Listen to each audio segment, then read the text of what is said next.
I won't forget that morning, not if I live to be 100. I counted the men as they marched out of the yard. They'd hardly slept for weeks. We of the CID had slept even less, but the nightmare that kept us awake was all the same nightmare. That's why we weren't surprised when the commissioner asked us up to the conference room for a bit of a talk. He'd talked to us plenty, we knew that. It didn't help any to know what was ahead of us.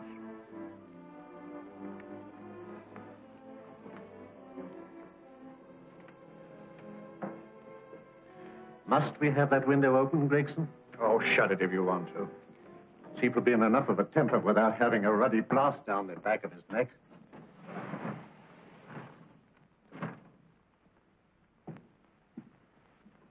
Gentlemen, the commissioner. Stuffy in here. Be seated, won't you? Gentlemen, if you wish to know what able men you are, read any of the works of popular fiction that glamorize your achievements, but don't, I beg of you, read the daily papers. They might give you an inferiority complex. I hate to mention it, but we're confronted with a series of the most atrocious murders since Jack the Ripper. And in the meantime, the CID might as well be playing at shove halfpenny for all the good we've accomplished. Now look. Here, here, and here. Each of these red flags scattered through the city stands for a woman brutally murdered, a woman's terror, a woman's death agony. These are no ordinary crimes. These are the works of a fiend who kills first and mutilates afterwards. A ghoul who hacks off a part of his victim's body and carries it away with him, a loathsome souvenir of his butchery. 3 women murdered so far, and you haven't turned in one clue. You haven't given me one lead. Here you sit and wait for news of a 4th victim, with your arms folded.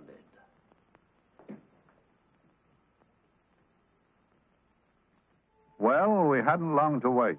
It was down Lambeth Way where a young woman was hurrying home late last night. She saw something and stopped. It was a constable. He spoke to her, and he walked along with her, just in case. He saw her go down the stairway to the basement lodging where she lived. We can only surmise what happened after that.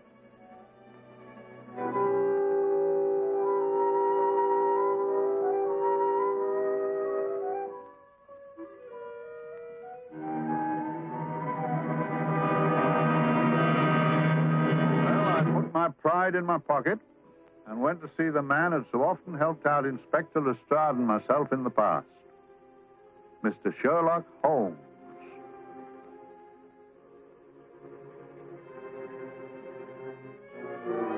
If ever a man needed help, I did.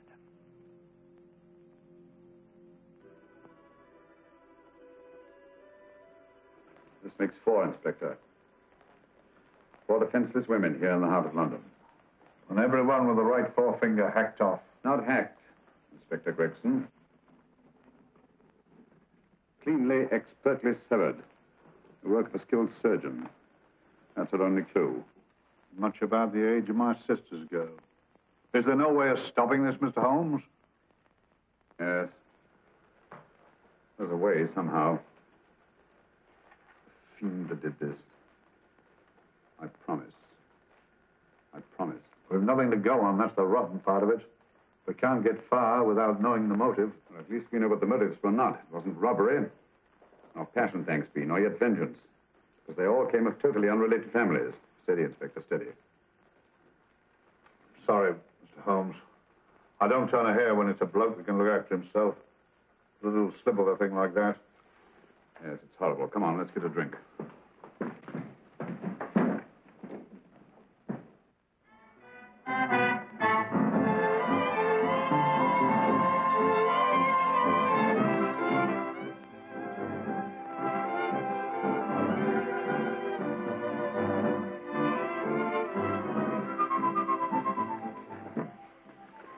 Good evening, Mr. Holmes. Good evening, Vincent. Whiskey and soda, please, and a double for my friend here, Inspector Gregson. Very good, sir. Make mine Irish. Decent of you to give me a hand with this thing, Mr. Holmes. Always a pleasure to be of help to Scotland Yard, Inspector. Little out of my line. Looking for a maniac. Murder's just for the fun of it. Or perhaps just to get a human finger. In all 4 cases, the murderer risked capture by stopping to secure a finger. Wonder what for? Who knows? He's just a madman. Perhaps there's method in his madness. If we could just trace those missing fingers. If we could just drain the English Channel, we might find a penny. Huh? Oh, thank you. You may keep those, Mr. Holmes. Thank you.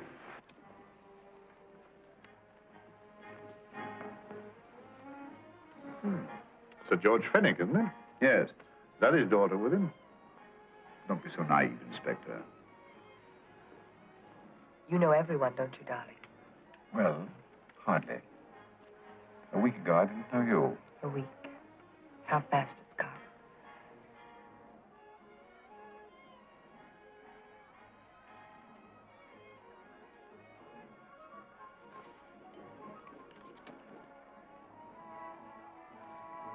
I collect these things. How very quaint of you. Shall we go? Yes.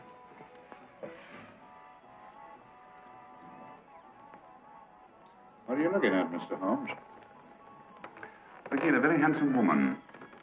Not for want of the purple, but giving an excellent imitation.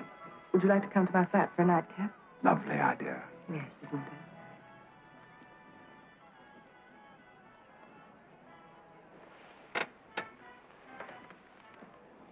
Wonder where she's taking Sir George Fenwick.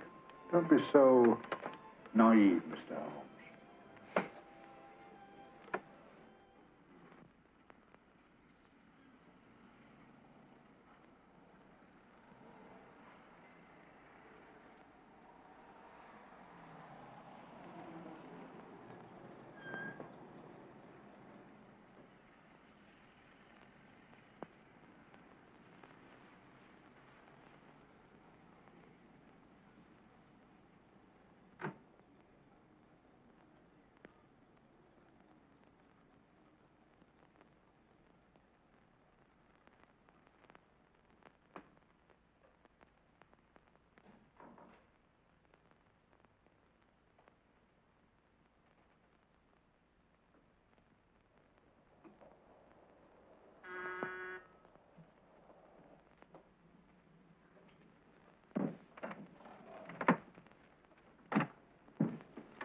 Good evening, Mum. Hello, Grandin. Any messages? No, Mum. Thank you. Drinks, Grandin. One of your nice surprises. Yes, Mum. I say, you don't mean that... Grandin's a marvel, aren't you, Grandin? Yes, Mum. You wouldn't believe the things she can do. Ah, charming place. Delightful. Really? Do you think so? I'm so glad. Do sit down. Do you mind? Do I mind? What a question. I don't mind anything, really. Except not being with you. Now, you really don't want me to believe that, do you? Not too seriously. Good. We're both quite grown up, aren't we? Quite.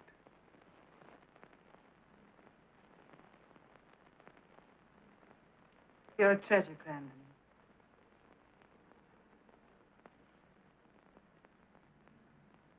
And lower the lights a little as you leave.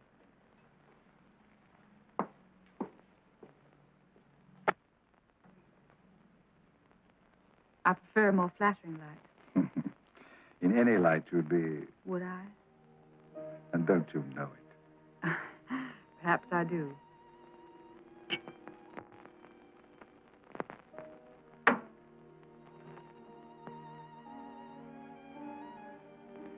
Oh, that priceless woman. You wouldn't believe it, but she's absurdly romantic. She loves dreamy music, and she thinks that we... But we do, don't we? Do we? Well, it's rather soothing, restful. Yes. And we all need rest at times, like tired children who've played too long. You've played with wooden soldiers, I suppose. Funny. Hadn't thought of that for years. Toy boats were my special joy. Anything I could set afloat anywhere. Like this. And this. Toy boats sailing into the Never Never Land. The land of beautiful dreams. Look. Look, odd, isn't it, how the light is reflected? Little specks of light that move and move. Like stars on a slowly moving stream. You know, Holmes, I'm very sensitive to atmosphere. No? Yes, I can tell by the feel of this room there's been a murder committed here. It may interest you to know, my dear fellow, it was the other side of that door at the foot of the stairs that the poor girl was murdered. If only I could find it. Find what? The one thing these unfortunate victims have in common that might give us a motive for these murders.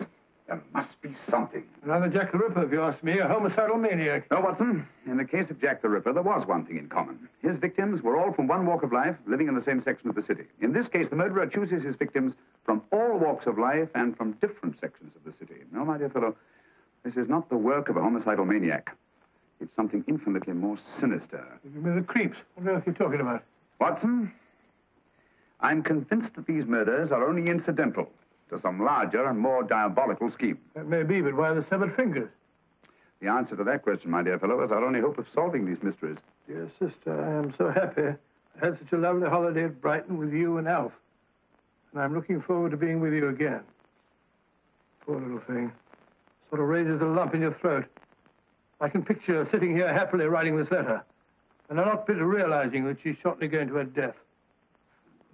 Hello? Gregson.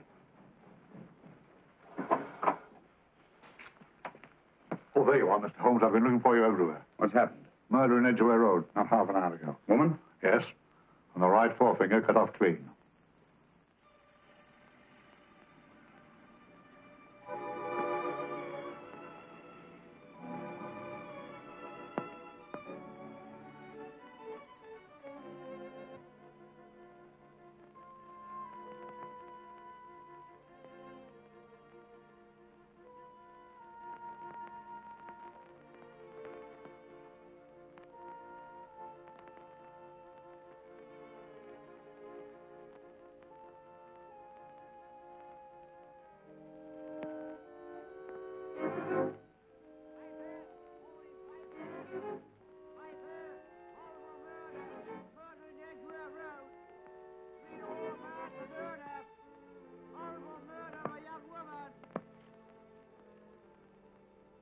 Piper!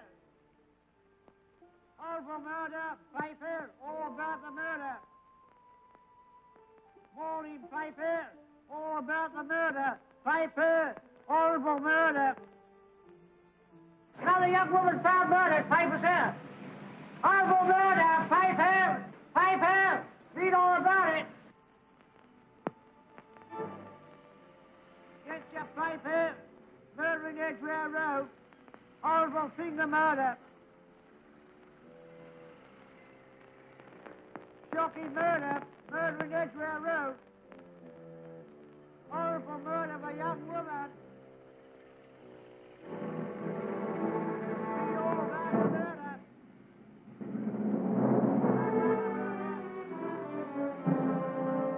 Only fancy, Mum. There's been another of those horrible murders. Dear, dear, how shocking. Yes, Mum. I really don't feel quite safe here myself. Oh, dear.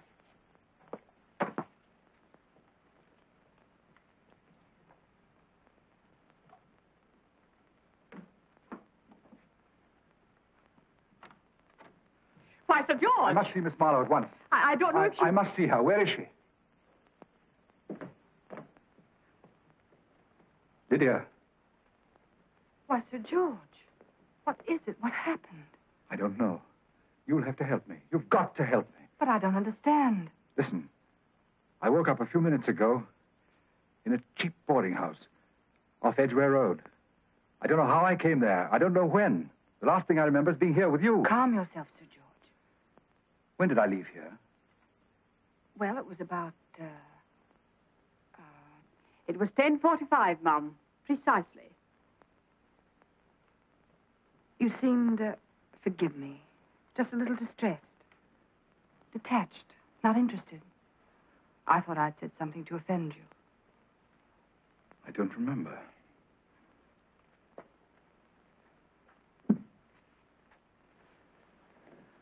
I can't remember. Tell me, has this happened to you before? Before? Well, there is such a thing as amnesia, you know. If it was 10:45 when I left you, it was 9 this morning when I woke. Over 10 hours lost. 10 hours that I can't account for. And in my pocket when I woke, I found... Yeah, in my pocket. That isn't... Oh, it's not for you, of course. It can't be. Excuse me, Mum, but there's a man asking to see the gentleman. Send him away. Yes, Mum. No, please. I'll see him.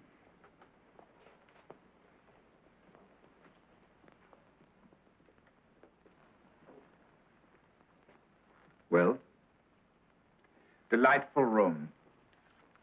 Not much like the place you woke up in this morning. You followed me here? Yes. Are you a detective? Oh, no. Quite the contrary. Don't be afraid, Sir George. You know my name? Oh, yes. A very old and highly honored name.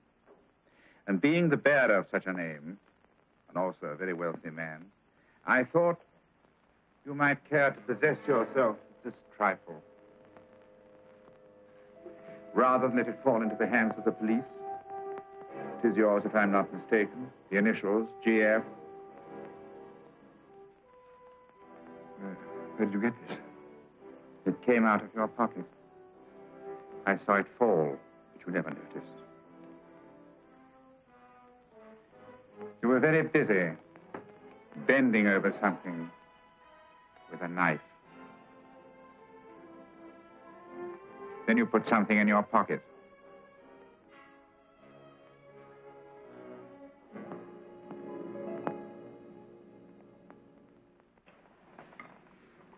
Come along, Holmes, come along. How many more times must I tell you? You're missing a treat. This is delicious. A little jam tarts to follow. Aren't you tempted? You and your flesh pots. They tell me that fish is good for the brain. Brains, I haven't any. You realize that a whole day and a night have gone by since that bestial affair in Edgware Road? I'm as much in the dark as ever.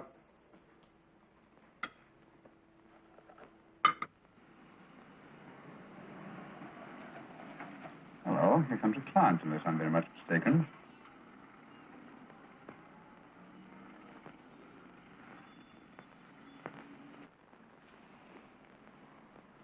Well, attractive.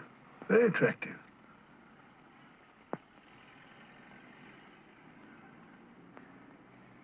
Obviously, she left home under the stress of some very great emotion. How do you know that? She isn't wearing any gloves. A startling omission in a young lady of fashion. Oh, she didn't put her coat on. Open the car, too.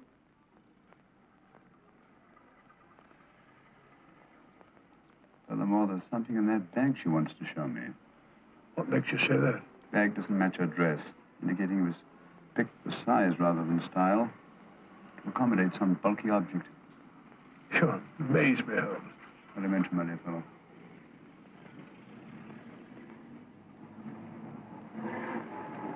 Well, that's interesting. What is? A cab, tailing at the empty house. Wonder why he followed her here. Oh, wouldn't you? Quite possibly with glasses.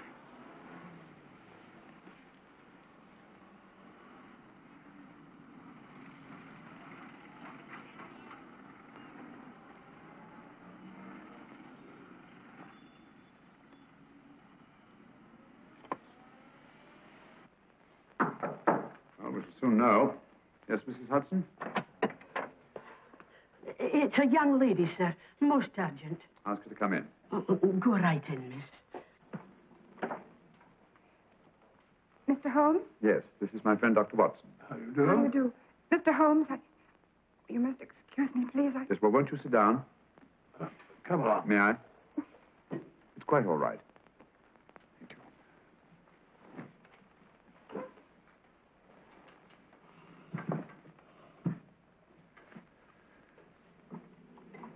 Now try to control yourself, Miss Fenwick. You're with friends. You know my name? No magic, I assure you. I've often seen your picture.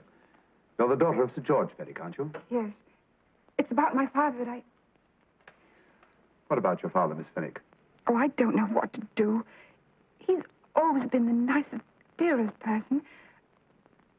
Only since Mother died. Yes, but we know. So I didn't think anything of it when he was away all night before last. But he didn't come home until yesterday at tea time.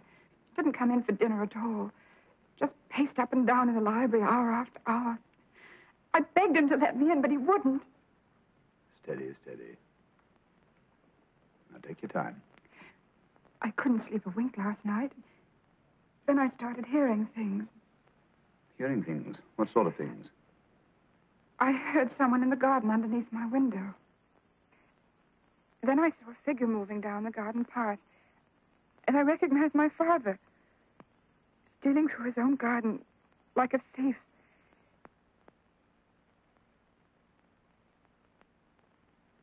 He had a spade in his hand, and he stopped by the greenhouse where he started to dig. This morning, at daybreak, I stole out into the garden and found this.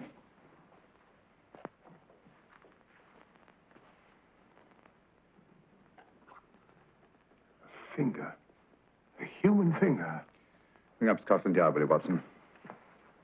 Ask them to get hold of Inspector Gregson and tell him to meet us at once at George Fenwick's house, Kingston. Operator, get me Scotland Yard quick. Where's my father, Norris? He's still in the library, miss. Thank you. We'll see him right away. Will you come with me, please? Thank you. I got your message, Mr. Holmes. Yes, indeed. Dad, may I come in? Dad. Funny. He doesn't answer. You mind?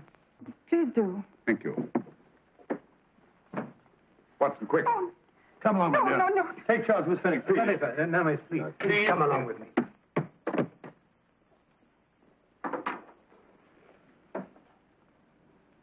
Dead? Yes. What do you make of it, Doctor? Shot in the back, between the second and third ribs. The bullet undoubtedly had penetrated the heart. Look at the powder marks on his coat. I was afraid of this. What do you mean? Don't you remember the man in the cab who followed Miss Fenwick to Baker Street? Well, you don't think he had anything to do with it, do I you? think it's reasonable to assume that he tipped off someone that I'd been sent for.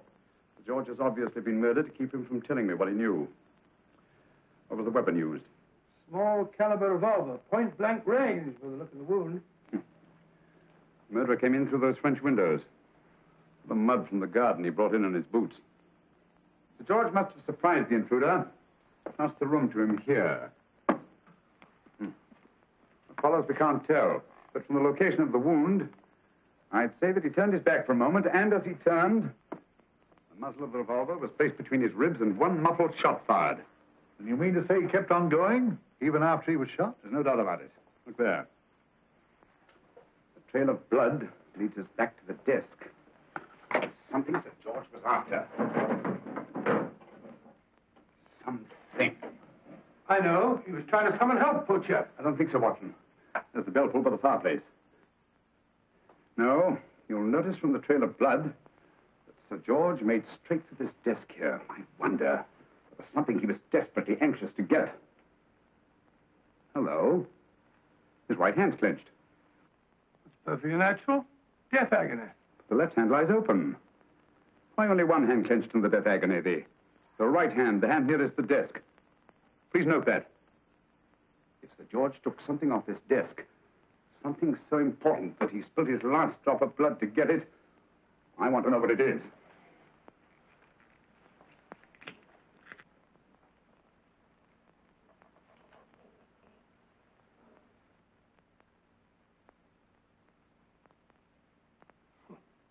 Nothing but an ordinary match folder. Where does that lead us? I imagine to something very important, Gregson. This match folder's from Pembroke House. Why shouldn't it be? He was there, you know. We saw him yesterday. Yes, but the effort he made after he was shot to get hold of this match folder. It's just possible he wanted someone to remember Pembroke House. He may have wished to recall it to someone who saw him there. Someone who, like ourselves, saw him with a woman.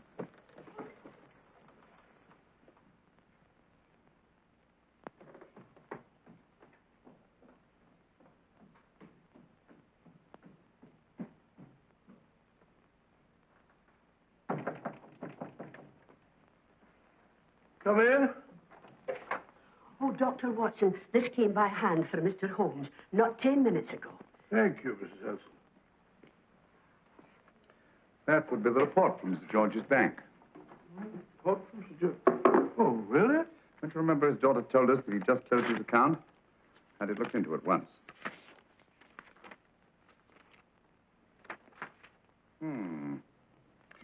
He drew out his entire balance in cash, nearly £10,000, yesterday, just after that young woman was murdered. What does that suggest to you, Watson? But he paid it out to someone. Precisely. I smell the faint, sweet odor of blackmail. You don't think he paid it out to someone who saw him murder the McLean woman? Sir George never murdered anyone. But he did have that woman's finger, and he empty did have and pay out a lot of cash. That's the terrifying part about blackmail, Watson. The victim is afraid to fight the accusation, no matter how false. Once the accusation is made, his name is smeared, and sometimes his life is ruined.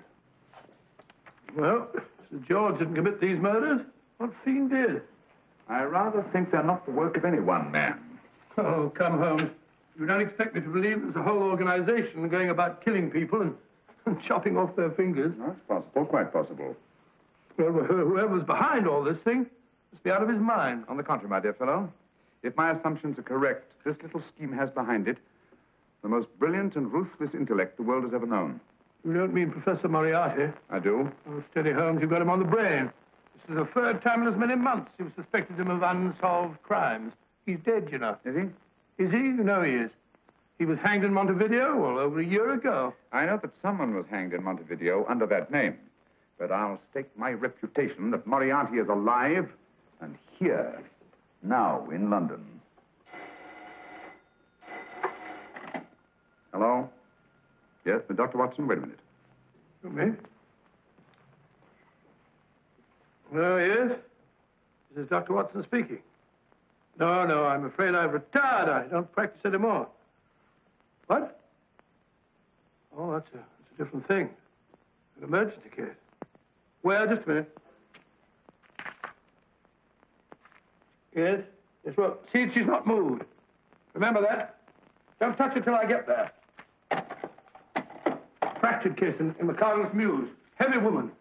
14 stone. Oh. Look at just 14 stone. Just the sort of person who would hoist herself up on a stool to feed the canary. There ought to be a law against fat people keeping little dicky birds. Well, so long, old man. I shan't be very long. Haven't used that bag since I brought little Amelia. What's her name in the world? She grew up to be a very unattractive child. Oh, who wouldn't with a name like Amelia? Oh, Amelia. Amelia.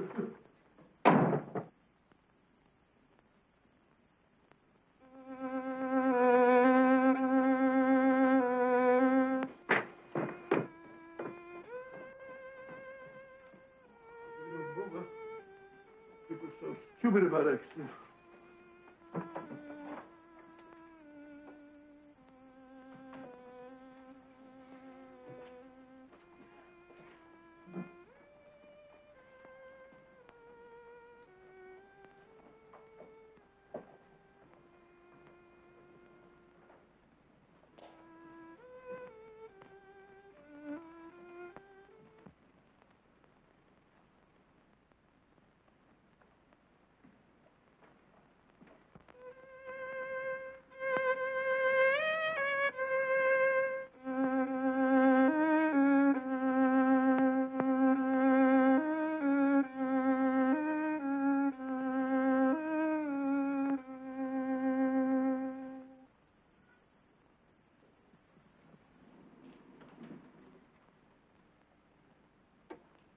you, Professor Moriarty. Not that I wish to appear inquisitive, but to what am I indebted for the pleasure of this visit? Scotland Yard will be interested. It's very convenient for me to have Scotland Yard think that I'm still dead in Montevideo. I never dreamed of fooling you. Thank you. The thought occurs to me, Mr. Holmes, that there are some advantages in living within the law.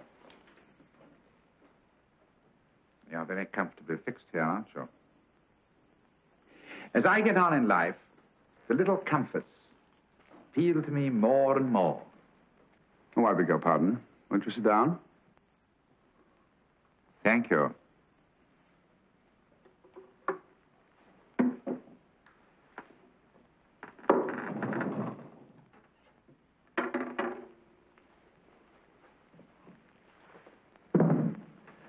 And now, Professor Moriarty, what can I do for you? Everything that I have to say to you has already crossed your mind. And my answer has no doubt crossed yours. Yes, final? What do you think? I shall not rest until you are hanged for the finger murders. You've no proof, you know.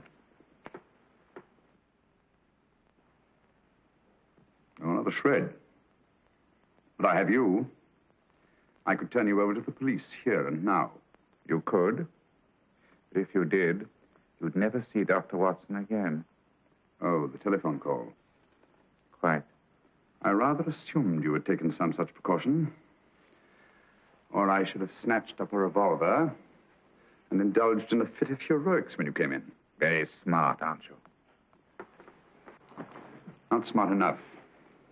Or I should have anticipated you. But if any harm comes to Dr. Watson, I shall seek you out. I shall not rest until I find you, and when I do... No harm will come to Dr. Watson this time. But I can't answer for the future. Mr. Holmes, I should strongly advise you to drop this case. Don't be silly. Think it over. We've had many encounters in the past. You hope to place me on the gallows. I tell you I shall never stand up on the gallows. But if you are instrumental in any way in bringing about my destruction, you will not be alive to enjoy your satisfaction. And we shall walk together through the gates of eternity, hand in hand. What a charming picture that would make. Yes, wouldn't it? No, I really think it might be worth it.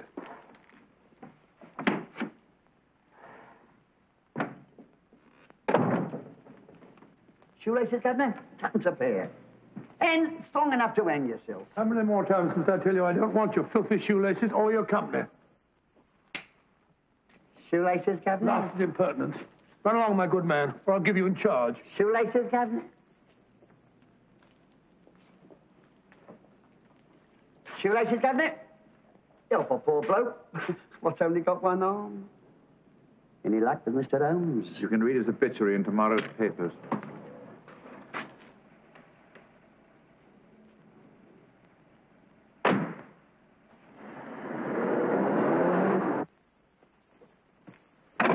Oh, there you are, Watson. Come in.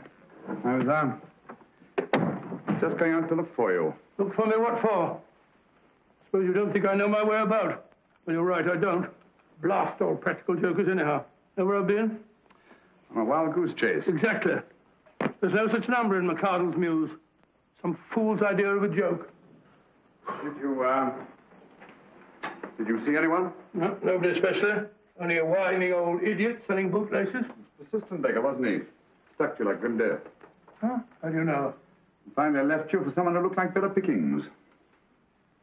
Someone, my dear Watson, was Professor Moriarty himself. What? He's just called on me.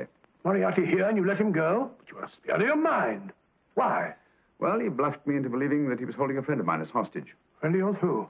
Oh, nobody very important, just a fat, lazy fellow. Medical man, I believe. Medical man? Do I know him? Yes, I think you do. A fellow by the name of Watson. Watson, never heard. Who, me? I'm afraid so, old fellow. Your street hawker's job was to do away with you in a certain contingency. And you let Moriarty go? Because of me? I had no choice. I can't afford to lose you, old fellow. Well, it's a very decent of the old chap, I must say, but... I wish you'd nabbed him. We shall, never fear. I know the motive for the finger murders. All I have to find out now is the method used with the blackmail victims. Method? Yes. How does Moriarty get them to the scene of the crime? How does he plant those severed fingers on them? And how does he scare them into believing that they may have committed those atrocious murders themselves?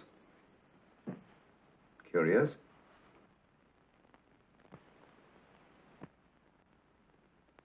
Very curious. Huh? Curious? What's curious? That window in the empty house across the street. First floor front. Huh? What's wrong with it? It's open. Well, shouldn't it be open? Well, it wasn't open half an hour ago. I'll stake my life on that. Well, it's not our business. Let it stay open. I wonder if you'd go over, old fellow, and see what's the matter. Trespassing. Against the law. Very well, I'll go myself. Oh, well, if you're going to put it like that, ridiculous waste of time. Going about shutting windows at this hour of the night. Yeah, you'd better take this torch. Well, take what? Dignified job for a doctor. Dr. Watson, the torchbearer. And what do you propose to do? Sit in a comfortable chair, I suppose, and read a good book? That's a very good idea. Yes, very good idea. While I play night watchman, you have a nice read. Mm-hmm. Good night. Have a good time. Good time? What do you mean, have a good time?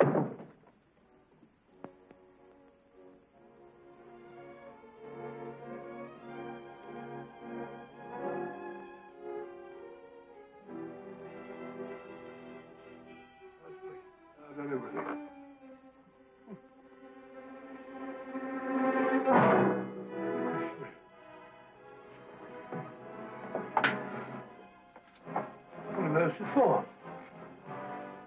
Oh, umbrella stand. Pretty little thing to keep about the house. Must have been a pet.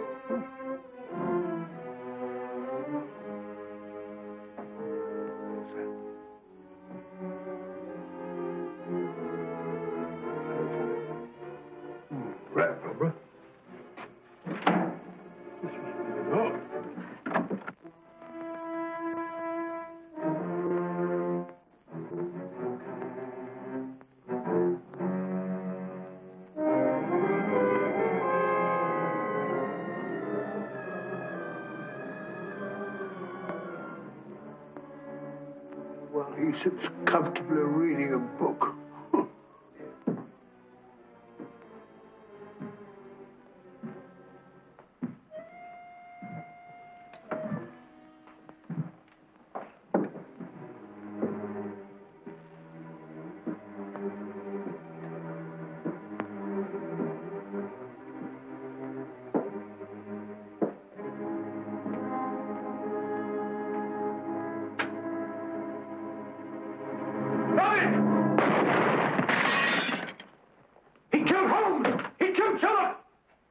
Watson.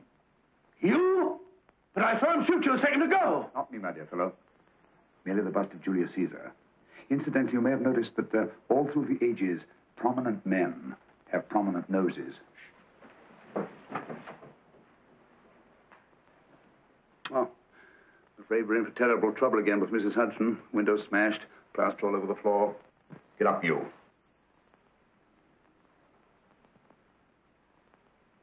Corporal Williams, Middlesex Regiment. Discharged from the army as physically unfit. Huh. Papers seem in order.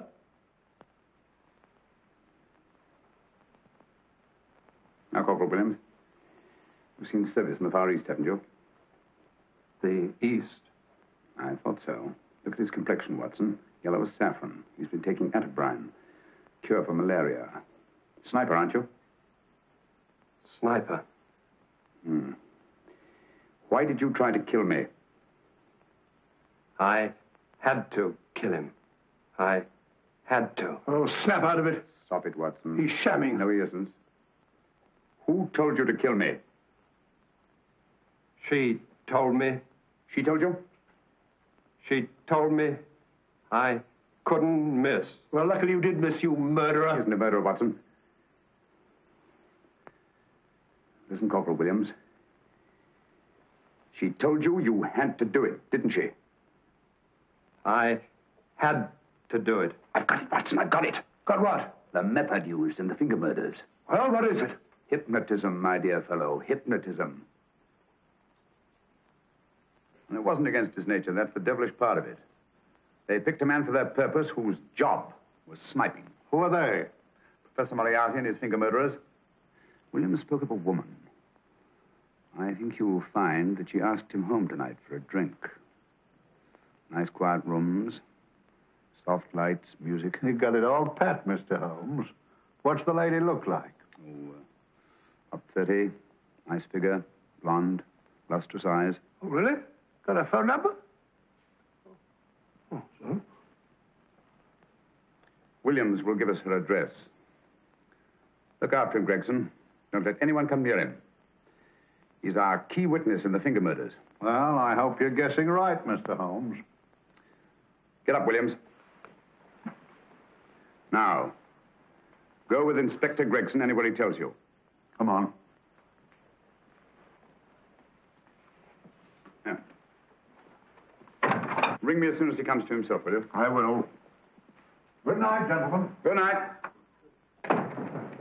Well, if you believe that fellow Williams was hypnotized, I suppose you think Sir George Fenwick was hypnotized, too. Yes, I'm quite sure of it.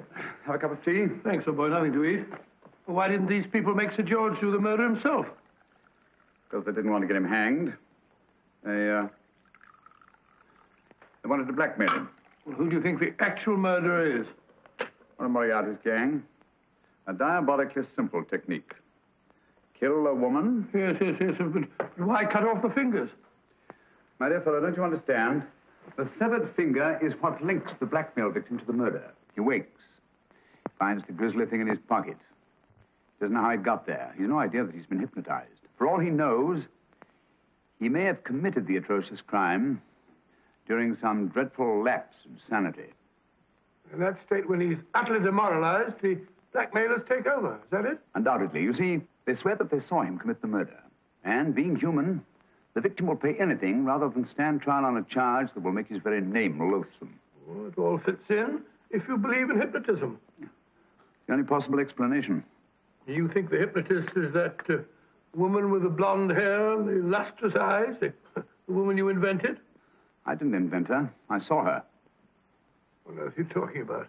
That woman, my dear Watson, was with Sir George when he left Pembroke House. I saw her there. I shall see her again, and Williams will lead me to her. That's why it's so important to keep him safe. He will identify her.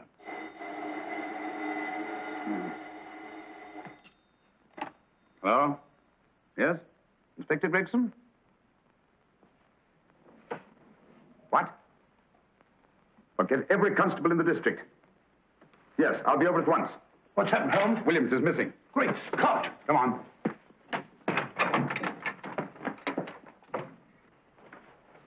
Lorry crashed into Gregson's car. During the confusion, Williams disappeared. Escaped, eh? No, kidnapped. To keep him from talking when he came to. You don't think that Moriarty... Moriarty? Anything is possible.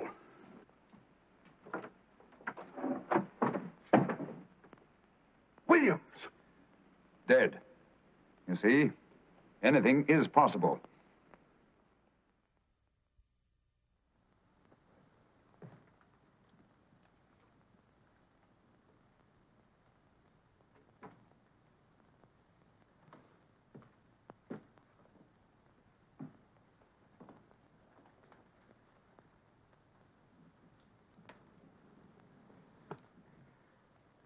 Oh, good morning, Professor Moriarty.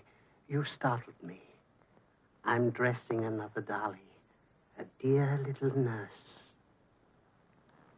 Is there anything wrong with your finger? Just a splinter. Nasty things, splinters. Most trying. One can't be too careful, but I'll get it out for you. I have the very instrument to help you.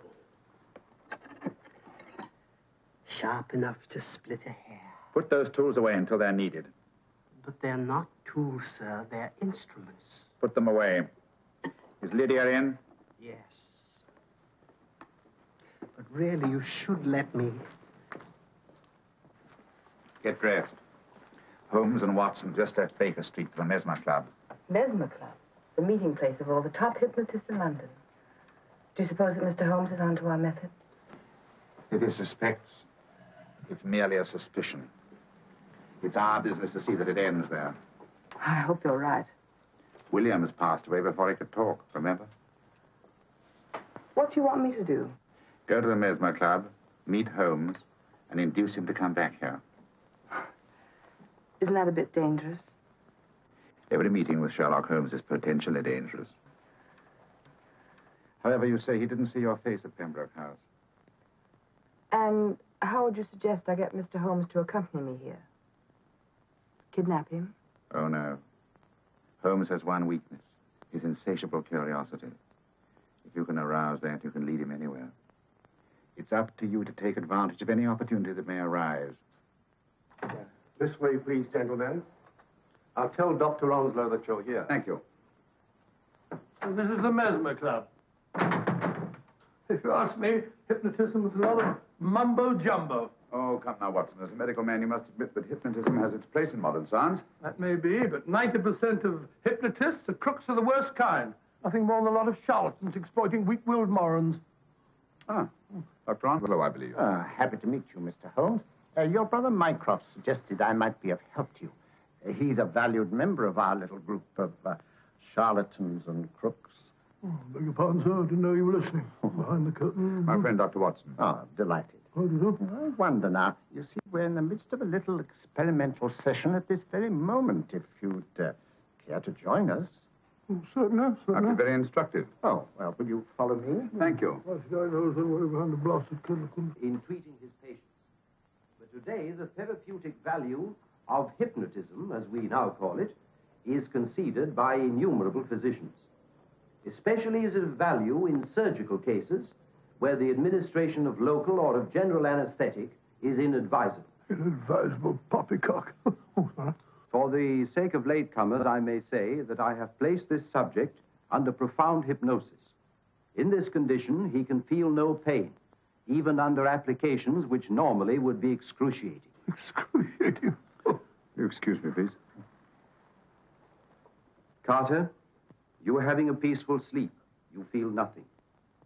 Your arms and your hands are without sensation. Mowbray, the long needle.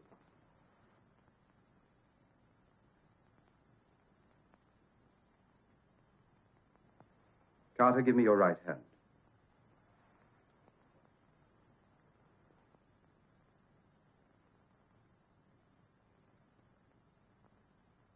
As you observe, the needle has been thrust completely through the subject's hand. No feeling, no pain. This lack of feeling is the one infallible test of profound hypnosis. Nonsense. Fellow's full of drugs. Oh, isn't he? Definitely not, Doctor. Wake up, Carter, wake up. You feel well and rested, remember. No pain anywhere. Wake up, wake up. I say, when are you going to begin? All through, Carter. Stand up. This way, sir. And, are these all the people that come here? Oh, no. Others keep dropping in all the time. I suppose it's all right for those who believe in it, but of course, I'm a professional man myself. Then you don't believe in hypnotism, Dr. Watson? Oh, I don't deny that there are certain types of hysterical, feeble-minded people who go under if you point your finger at them. But anyone with an ounce of character... How right you are. You see right through our little artifices, don't you, Doctor? Right through, my dear sir. Right through. Right so. But with the feeble-minded, as you say... excuse us, Mr. Holmes. Certainly. Step over here, won't you? Certainly, sir. Anything to oblige. Let me show you how easily we charlatans take advantage of them. Now, sit down, Doctor. Now, we set a thing like this in motion. It's wonderful, the attraction on the feeble-minded, of course. The continuous motion, if they just let themselves follow it.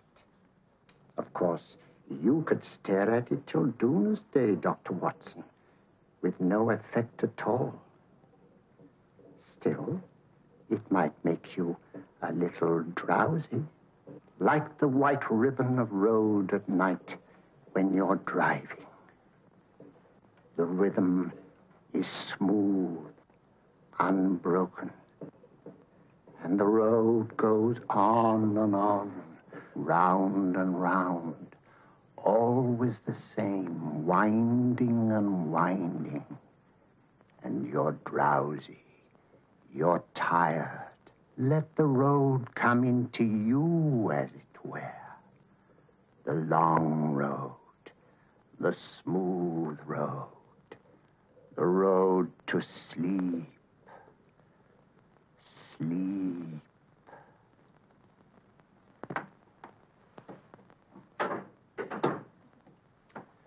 Open your eyes. Stand up. Turn around. And now, Dr. Watson, you're on a holiday in Scotland.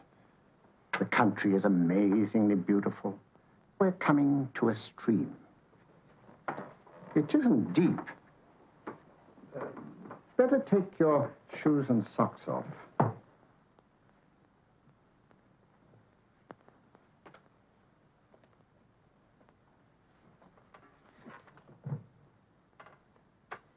Roll up your trouser.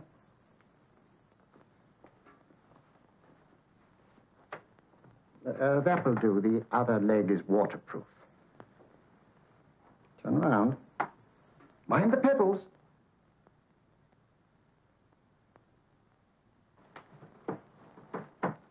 Sit down.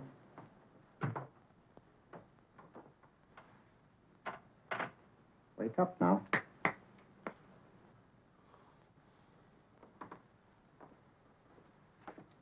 I see. What did I tell you? It didn't work with me. Why, nobody with an ounce of character.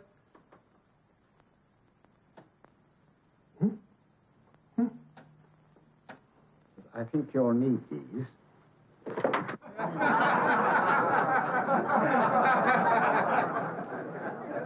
Going to Lawson? Watson, she's here.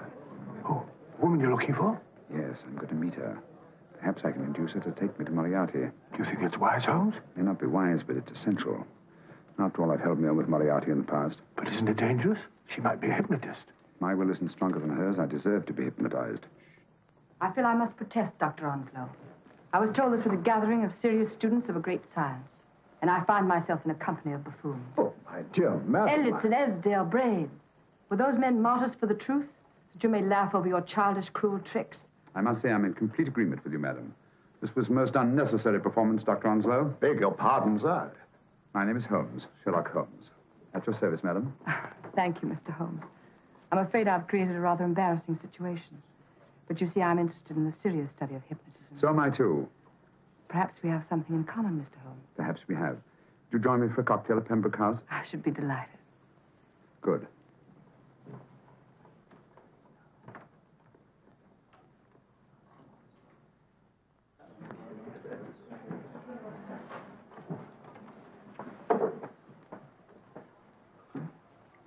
Thank you.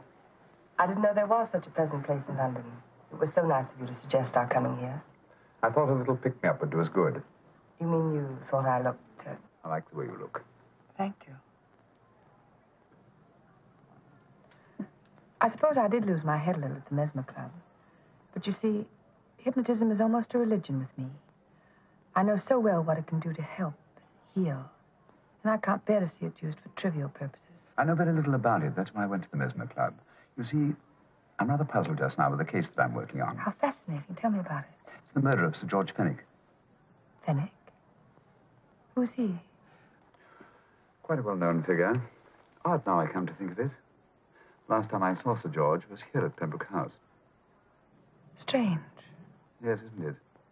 He was sitting, I believe he was sitting at this very table. There was a charming lady with him. He was lighting a cigarette.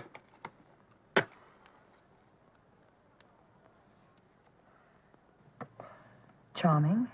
Did you see her face? No worse luck. Merely her back.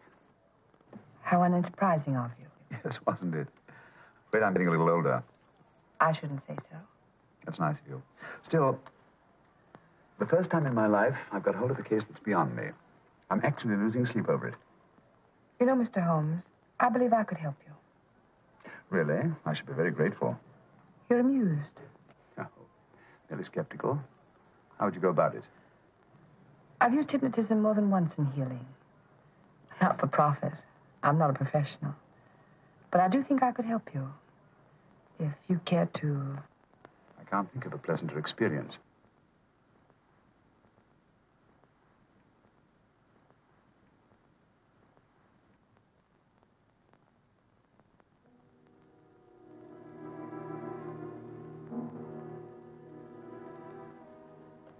Low lights, music, is that all there is to it? You must relax, Mr. Holmes. I'm afraid you're a rather difficult subject. So I thought perhaps a little help. Materia medica might be advisable. Drugs?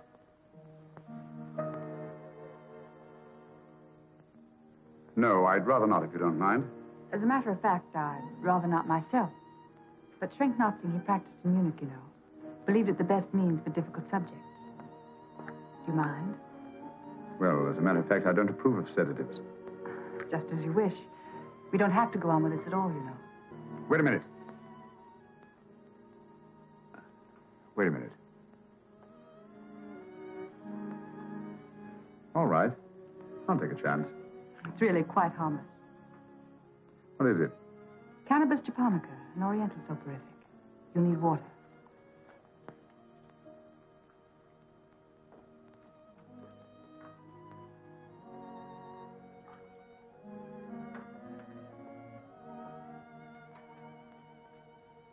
Thank you. Now sit down, Mr.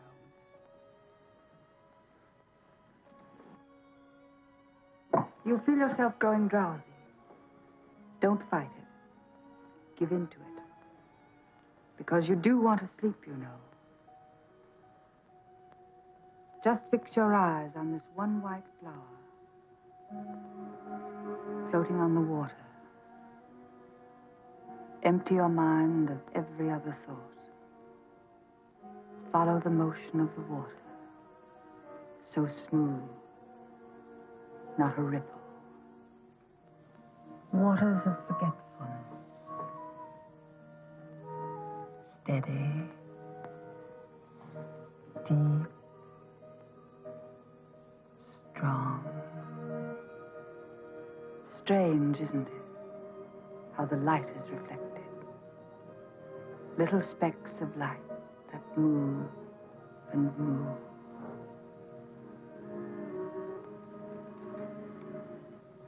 It's restful here. It's peaceful. It's friendly. And you're very close to finding what you're looking for. You'll find them soon now. The guilty ones. When you're rested, gentle waters closing over you. Steady, deep, strong, drawing you down, down, down.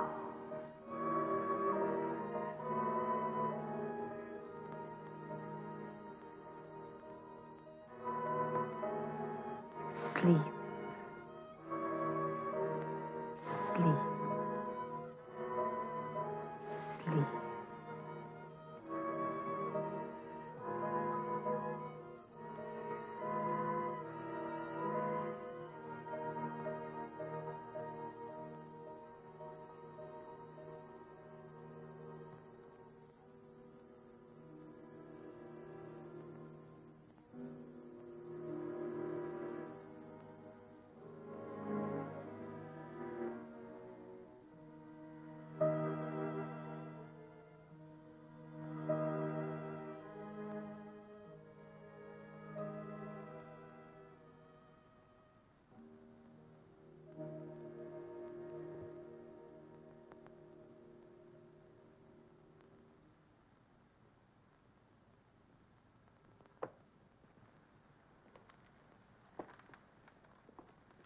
Here he is, Professor Moriarty. Stand up, Mr. Holmes.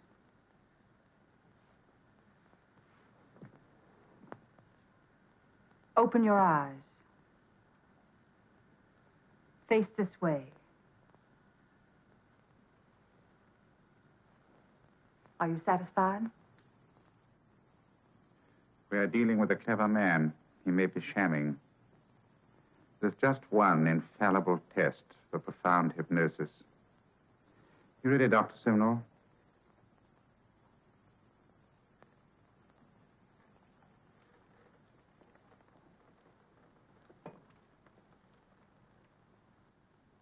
That will do, Doctor. He couldn't fake insensibility to the knife. I congratulate you, Lydia. Turn round, Mr. Holmes. Now walk to the desk.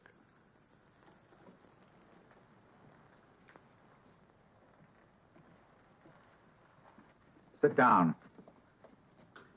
Take that pen and write what I tell you to write.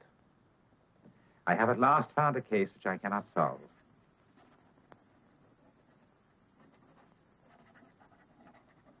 I have outlived my usefulness. Therefore, I have decided to end my life.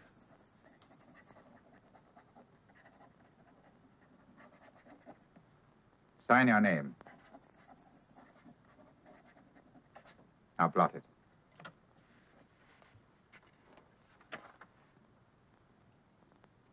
Fold it up. And put it in your pocket. Come, Mr. Sherlock Holmes. Go out onto the terrace. But it won't look like suicide, sir. I'm sorry, but Mr. Holmes' injuries must all be self-inflicted. Let's walk a little, Mr. Holmes. It's so pleasant here in the garden. Just step up here onto the terrace. It's a nice, broad terrace.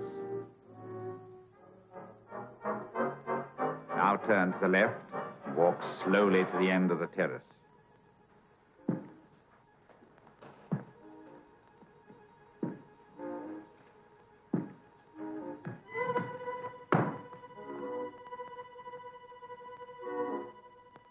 Don't stop. You must walk to the end, you know.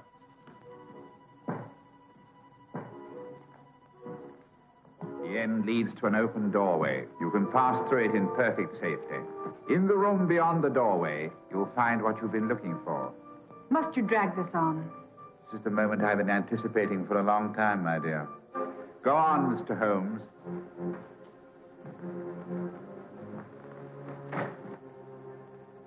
Through the open doorway, you will find the man responsible for the finger murders and the death of Sir George Fenning. Professor Moriarty. Holmes! Stand still. What a beautiful view, Watson. I'm quite enjoying it. No, you're not. You're hypnotized. You're under a spell. Stand still. Don't move. Steady, Holmes. Steady does it. Stand perfectly still where you are. Nonsense, Watson. But you don't know what you're doing. Of course I know what I'm doing. You mean you're not hypnotized? Certainly not. Then get off the wall, you idiot.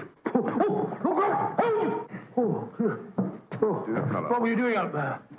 Holding the fort until you arrived. What kept you? Well, I ran into a spot of trouble on my way to Scotland Yard. I was arrested for exceeding the speed limit. Your luck seems to hold, Mr. Holmes. I'd hardly call it luck, Professor. You see, I substituted a drug of my own for the one that this dear lady pressed on me. You are clever, aren't you? A drug that, although it leaves the subject conscious, renders him quite insensitive to pain. That accounted for my lack of reaction to Dr. Simnel's knife. Well, Gregson, quite an impressive haul. Even Inspector Lestrade himself couldn't have done any better. Thanks, Mr. Holmes. Take him away. All right, put her in the van. I was right, Mr. Holmes. You are a difficult subject. Thank you. And now, Professor, our score is settled. Au revoir until I see you on the gallows. The rope has not been made that'll go around my neck. Come on.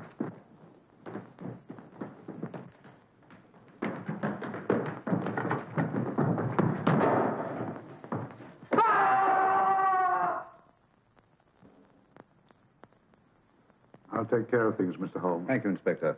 Come on. An evil man, Holmes, but what a horrible death. Better than he deserved. What are you thinking of?